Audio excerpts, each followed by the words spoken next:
Say this, okay, forgive me if I say this the wrong way. I'm going to try and do this in the most politically correct and kind and sensitive way. I truly agree. Hi lovelies, and welcome back to my channel. If you're new here, you're welcome to Building the Verse. Don't forget to please subscribe to this channel, turn on notifications so that anytime I upload a video, you will be the first person to be notified. To my returning subscribers, to those people that share my videos, leave commentaries, and also educate each and every one of us, you guys are the real MVP. Alright lovelies, let's dive into today's video. With this statement, I think cleanliness is cultural. Why? Because I think that people who are of a darker skin tone were hundreds of years ago told that they were dirty. Now, obviously, that's completely racist and a terrible thing to say, but I think that it became embedded in that culture to always be clean and fresh, etc. You think about people of brown or black skin working in fields, working as slaves, etc. Whereas white people were never told that unless they were like of a lower class or like blue collar worker. I'm not saying I agree with any of this, and I realize that this is going to probably piss a lot of people off that I'm saying this, but I'm really trying to do this from the like most politically sensitive perspective. I think there's a lot of validity in this comment because when I think back to my parents are both white. My dad's British.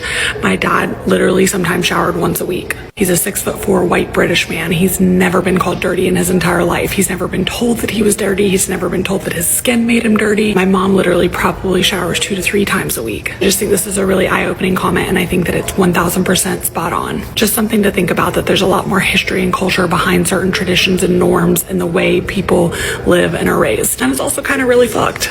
Okay, forgive me. Everyone is so mad at that lady for saying that cleanliness is cultural, but I have to say, I do agree with her. I think cleanliness is cultural, in that every culture is clean, except us apparently. I don't know why this woman has not deleted this post yet, but she made a post that was talking about cleanliness and saying that it was cultural, and basically saying that because black people used to be enslaved and they were dirty, that they have embedded it in their culture that they need to be more clean. It was fucking weird. I don't know. Here's what I have to say about it. She needs to go do some research on the African Moors. African Moors went into Europe and literally told the Europeans, like, you need to bathe. There are germs. This is why you're dying. This is why you're having diseases spread like crazy. Get the animals out of your house. Like, they went and taught Europeans how to not be disgusting. Like, what are we talking about? One more thing. I really hate when people talk about Black history as if it started with slavery. Like, Africa was and is a wealthy continent and had kingdoms, and Mansa Musa was the wealthiest man in the world. They had the first major library. They had amazing architecture. They had the Dahomes, which is like the female warriors. Like, there's so much more history there that people ignore and just think everything started at slavery, and that shit drives me crazy. I want to talk about 2 things. The first being white people hygiene, where I think growing up in a white household and like not really being parented per se in the realm of like taking care of yourself, taking care of your hair, taking care of your skin, like washing your body, like brushing your teeth, like it was never really like taught. It was kind of just like, oh, like you just observe what everybody else is doing, you just like play along rather than like learning the logistics and like actually like proper methods to cleaning. And recently I replaced my plastic loofah for an African net sponge that I saw here on TikTok. I'll tag the place because absolutely amazing. Because I am somebody who gets like oversensitive like really quickly, where like a loofah or like something that's too exfoliating like all the time kind of just like makes me itchy, makes me irritated. It just like gets me like overwhelmed. And so I was really hesitant about the African net sponge, but I just used it, like got out of the shower. Thank God it's like getting to be summer, so it's easier to like put on lotion and just like lube up and like chill after the shower.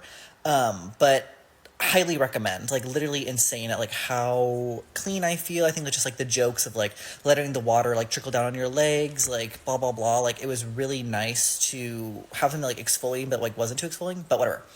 And the second thing being like reparenting yourself and like being easy on yourself about like I'm somebody who worries about like hyperconsumption and like obviously capitalism and like just like landfills, and like that's just like in the forefront of my mind all of the time. And so it's just like, oh, like I have a loofah, like should I even like buy a new one? Like that's kind of like a waste of money, like I don't really need it. And I was like, fuck it, like it's something that I use every day, like let's just like let's try it out. And I'm obsessed. And like another thing, like we recently got like glass straws. And before, like, I was never really like a straw person, being like, oh, like, you don't really need a straw. Like, it's just like for the whatever, like the look, like we can get it for like our teas and our matchas, but we found them and like manifested things, like we're placing in our kitchen, but where glass straws were one of them. We found them, like in this like warehouse thing in Berkeley, but like got them home, washed them, whatever. Like I thought I drank a lot of water, but like with these straws, I have literally been downing like 3 of these a day, and it's just like water with hibiscus tea and like sea salt. But just like crazy how when you go easy on yourself and like trying to be the best and like not over consuming, like not buying like junk and like trying to like narrow down like what you actually want in life and like what will actually benefit you and like make your life easier. And it's just like softening into that, where I think like growing up in a household that like that wasn't really prioritized, or it wasn't really like, I don't know, just like cultivated in a way of like, oh, like what actually do you like? Or is it just like, oh, we're just all going with the flow? And so this is my recommendation, to get an African net sponge and, I don't know, be easy on yourself. We need to say the truth. White people have never been clean. Not now, not ever. The entire history of Europe is a story of people refusing to wash their asses while looking down on everyone else. Let's start with the ancestors you worship so much. Medieval and early modern Europeans. People so filthy they were literally scared of water. They believed that bathing opened the pores and let in disease, so instead of washing, they simply wiped themselves down with dry rags and perfume. Imagine thinking water is bad for you while living in streets filled with feces and piss. Doctors warned against bathing, saying that it was too stimulating and would weaken the body. Instead, they told people to rub themselves with dry powders or just change their linens and call it a day. King Louis XIV of France, the Sun King, bathed twice in his entire life. Let that sink in. The most powerful man in Europe smelled like a rotting corpse dipped in cologne. Queen Isabella of Spain also bragged about only bathing twice in her entire life. These people ruled empires while literally festering in their own filth. You want to call other people savages? Let's talk about their hygiene habits, or lack thereof. They didn't wash their clothes. They just aired them out like letting filth touch fresh air was some kind of magical cleaning method. They slept in lice-infested beds and wore the same sweat-soaked, piss-stained clothing for weeks or months at a time. Queen Elizabeth I bragged about only changing her undergarments once a month. Her whole palace must have smelled like a backed-up sewer. Their mouths? A disaster. Europeans didn't brush their teeth. At all.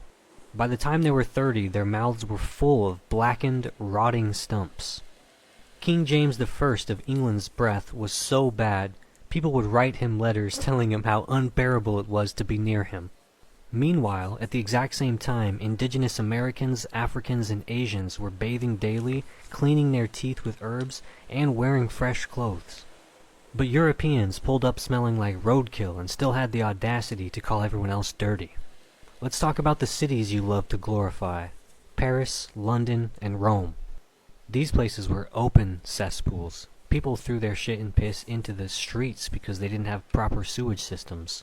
London's Thames River was literally so full of human waste that it became toxic. In 1858, the Parliament had to shut down because of the stench, called the Great Stink, was so unbearable. Paris? Just as bad. The streets were covered with garbage, excrement, and dead animals. It was so bad that the air itself was dangerous to breathe. Meanwhile, at the exact same time, the Aztecs had running water, street cleaners, and aqueducts bringing fresh water into the city. So tell me again, who are the real savages? But let's not pretend this filth is just in the past. White people are still dirty today. You have to be convinced to wash your legs in the shower. Doctors are telling you to wash your damn feet because so many of you think that you can just let the water trickle down and that's enough. The 2020s exposed how many white celebrities don't bathe daily. Ashton Kutcher, Christian Bell, Jake Gyllenhaal, all proudly claiming they don't shower unless they see dirt. White parents are still proudly saying that they only bathe their kids when they start to smell. Imagine raising the next generation of walking biohazards. You normalized wearing outside clothes to bed, spreading whatever germs you caught from the outside world directly onto your sheets. You go to bed without washing your hands, your face, or brushing your teeth, and wonder why your skin looks like a medieval battlefield. Meanwhile, black, Latino, Asian, and indigenous cultures have always prioritized hygiene. Africans were using shea butters, scented oils, and natural soaps before Europeans even knew what soap was. Indigenous Americans bathed in rivers daily using herbal cleansers. South Asian and Middle Eastern cultures developed some of the earliest bathhouses, perfumes, and skincare regimens. Latinos are known for showering twice a day and keeping their homes spotless. And yet, white people still have the nerve to act like they invented civilization. The reality? You have never been clean. Your ancestors weren't clean. Your great-grandparents weren't clean. Your hygiene habits, questionable at best. Cope. This is a great example of unconscious racism and white privilege. I agree with the statement. I think cleanliness is cultural. Why? Because I think that people who are of a darker skin tone were hundreds of years ago told that they were dirty. Now, obviously that's completely racist and a terrible thing to say, but I think that it became embedded in that culture to always be clean and fresh, etc. You think about people. Now, I genuinely think that she's not trying to be racist, and this is why I think it's unconscious. And it is unconscious because she thinks that our bathing practices are tied to the way white people treated us during the slave era, when that could be the furthest from the truth. It's unconscious, and she's living in her white privilege because she never really did her due diligence to learn about bathing practices in the African diaspora or even before African people were colonized. Now, if you want to know the bathing practices of African people before they were colonized, that's a whole nother video. But I just need people to know that it is a privilege to think that this is the narrative of our history and how we bathe. I saw some other videos where she posted that like the dermatology industry says that it's okay to bathe 3 times a week. And again, it's the privilege of not having to look into the fact that the dermatology industry is solely focused around white skin, and they don't often look into or study black skin. So of course, if you Google this, you're going to see information that says and that is related to white skin, not black skin. Like if the dermatology industry was based off of all skins, maybe we would see a different story on that Google search that you made. But again, it's a privilege that there was a whole dermatology system developed around your skin. The fact that you don't even have to like think about that, and the fact that you didn't have to like think about learning about bathing practices of black people because all your life you've been told that your bathing practices are the correct bathing practices. Even like the idea that we got our bathing practices through trauma is racist because that's not true. And it implies that your bathing practices are the right bathing practices. And we just started bathing this way just because of what happened to us, when that's false. So there it is, people. An example of white privilege and unconscious racism. I really do get sick and tired of white people coming onto this app every 5 business months telling us that they do not wash their ass. It's really disgusting. It's really weird. The fact that a lot of y'all think that you only need to shower 2 times a week, especially in like warmer months. I know like right now we're moving into like fall and winter, but even during fall and winter, any season, you need to be washing your fucking ass every day. You sweat, your hair gets greasy. Like what are we talking about? What are you talking about? And then I hate it when they're like, well, the soap just runs down my legs and to my feet, so why do I have to scrub it? What? Guys, please wash your ass. It's not that difficult. It's not that difficult. And no one's asked you to do a 15-step shower routine like some people on Shower Talk. But like just some soap, some lotion, a shower oil even. Something, please. A washcloth, a loofah would definitely benefit you. Maybe even get in between them ass cheeks, because a lot of y'all don't do that when you wash your ass. You need to take the washcloth and put it in between the cheeks. Okay? Please take your fucking showers. Please. Please. We can all smell you. Let's talk about this cleanliness is cultural debate that exploded after a white woman went online and said something she probably thought was deep and sensitive, but in reality came off as one of the clearest examples of unconscious racism and white privilege that we have seen go viral in a while. She said, let me paraphrase here, that cleanliness is cultural, and her reasoning, she argued that historically, darker skinned people, particularly black people, we are told they were dirty. That racism, that stereotype, that constant degrading message supposedly embedded itself into black culture. So now, black people are obsessed with being clean. And in contrast, white people never had to deal with being labeled dirty because of their skin color. So their bathing practices are more relaxed. She even gave personal antidotes her white British father who showered once a week, her mother who bathed 2 or 3 times a week, and compared that to what she perceives as black people's higher standards of hygiene. Now, on the surface, some people heard this and thought, okay, maybe there is some truth to it, because she framed it as if she was being sensitive, like she was acknowledging history and oppression. But when you actually sit with what she's saying, it's deeply problematic. It's problematic not just because it's historical inaccurate, but because it reduces black culture, African history, and African diasporic practices down to reaction to trauma, specifically slavery. And once again, this is one of those moments where whiteness centered itself, where white people assume that the way they do things is the neutral baseline, and any diversion from that must be a reaction to oppression. Let's break this down piece by piece. First, the claim that black people became clean because they were historical called dirty. That is a flat out false. African societies has hygiene practices long before transatlantic slavery, long before colonialism, long before Europeans even encountered many African kingdoms.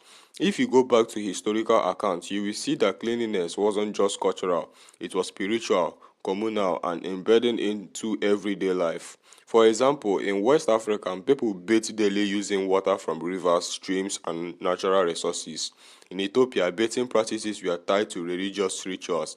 In the Sahel and along the Nile, washing and purification were part of both Islamic and indigenous traditions. And let's not forget the monks. The African monks went into Europe centuries ago and literally taught Europeans how to bathe. They built public baths, they introduced soap making techniques, they implemented sanitation systems. Europeans, particularly in the medieval period, were notorious for poor hygiene. Diseases spread rampantly, plagues wiped out populations, and people lived with animals inside their homes. The more showed them that bathing was not just about vanity but about survival and community health. So when someone comes along in the 2025 and says black people are clean because slavery made them clean, that is not only ignorant, it erases thousands of years of African history where cleanliness was already valued and practiced. Now, look at the other part of her argument, that white people didn't bathe as much because they wasn't stigmatized as dirty. There is a dangerous assumption here. She's basically implying that white people's practice are normal and that black people's practice are overcompensating. That framing itself is white privilege, because in reality, if you study European history, hygiene wasn't relaxed out of choice. It was poor. The lack of consistent bathing, the lack of sanitation infrastructure, and the cultural shift in European during the Middle Ages toward thinking water spread disease all contributed to the limited hygiene practice. For a time, Europeans thought that bathing actually weakened the body and they associated it with immorality. There is no neutrality. There is a cultural norm rooted in misinformation and lack of access. So when this woman uses her father's once a week shower as a benchmark, she's essentially saying this is a normal and everyone else is doing something extra, when in fact her father's once a week shower is the outline. Historical, globally, and medically, is only normalized because whiteness is seen as the default lens through which everything else is measured. Another layer to this is how she casually mentions dermatology. She said dermatologists say you don't need to bathe every day, maybe 3 times a week is enough. Again, that science has been constructed around white skin. The methodology as a field has historically ignored melanins rich skin, ignored black people's unique skincare needs, ignored how our hair texture interact with oils, sweat, and the environment. So, of course, if she googles how often should you shower, she's going to get an answer that reflects the medical biases of a white-centered system. That is privilege. The privilege is that she doesn't have to question the science because it was made with her in mind.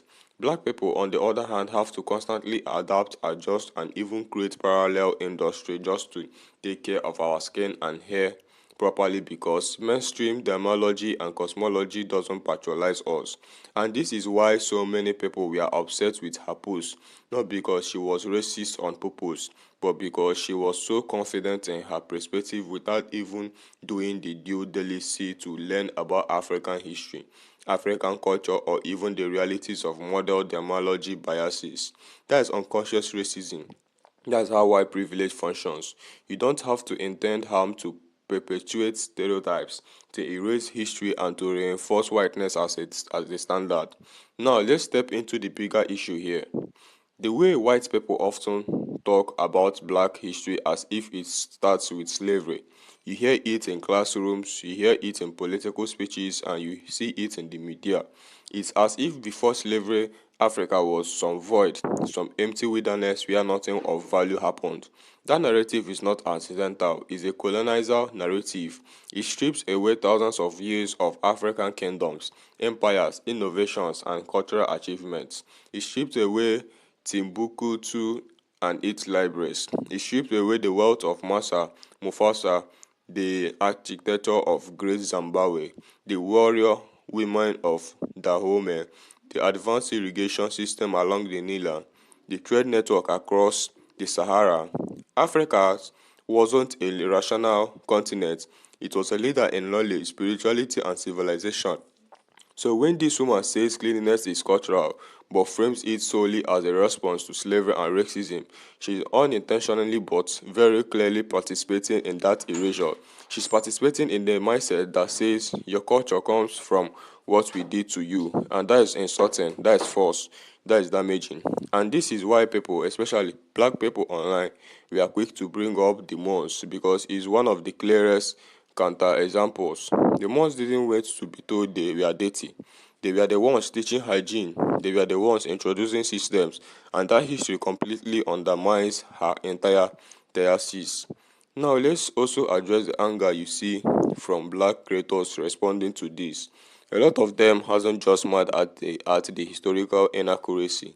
They are also mad at the present day consequences because while white people are debating whether they should shower daily or weekly, black people don't even have the luxury of being associated with uncleanliness. Think about it.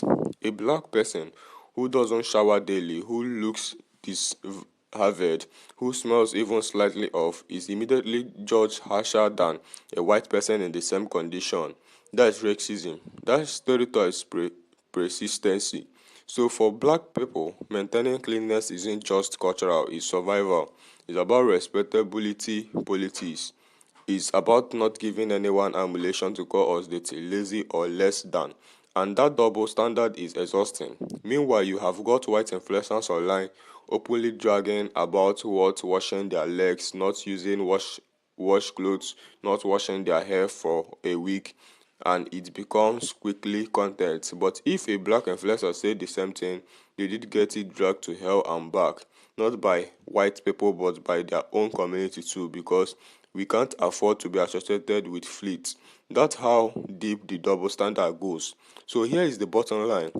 Cleanliness is indeed cultural, not in a way that women suggested. Every culture had its practice, every community had its traditions, but to reduce black hygiene practice to slavery trauma is unconscious racism. It ignores history, erases African innovation, and reinforces white norms as the default. If she had actually done research, she would have found a completely different narrative. She would have found that Africans value hygiene before as slavery. That month influenced European cleanliness, that dermatology is biased toward white skin, and that black people today often carry the burden of hypercleanliness because of stereotypes that still exist. So yes, people are right to call her out. And no, this isn't just nitpicking, because these little comments, these little theories are what maintain systems of privilege.